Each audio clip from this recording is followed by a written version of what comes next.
Evergrande is stopping their stocks from being traded in Hong Kong market.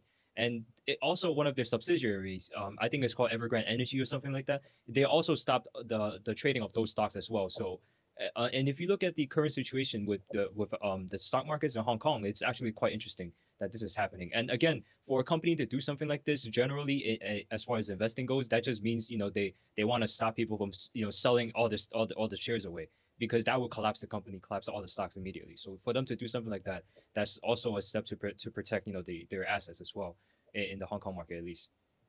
Yeah, I'm looking at the chat. Natalie 317 said we can't trust the banks. They inflate these properties and give loans to China. Exactly.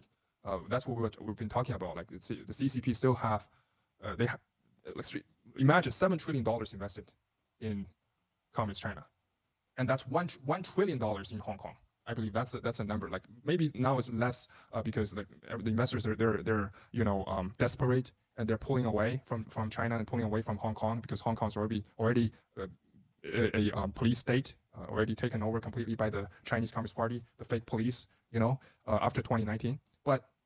And now, like you mentioned Hong Kong, Hong Kong stock markets, right? And like at the beginning of this month, I think there's statistics coming out that 27 of the Hong Kong listed stocks recorded zero trading volume.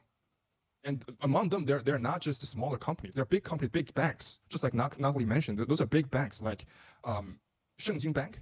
So there are several days with no trading volume. So it's completely fake and dead, right? And remember, those companies has a market cap exceeding like 100 billion Hong Kong dollars. That's something like 20 billion US dollars something. And those banks are over 100 billion Hong Kong dollars with zero trading volume. That could be a big like alarming bell for every investor. So I would advise like everyone like just pull away from Hong Kong stock market. And if you talk about Shanghai, like the Chinese stock market, that's totally fake. It's all controlled by algorithm and computers.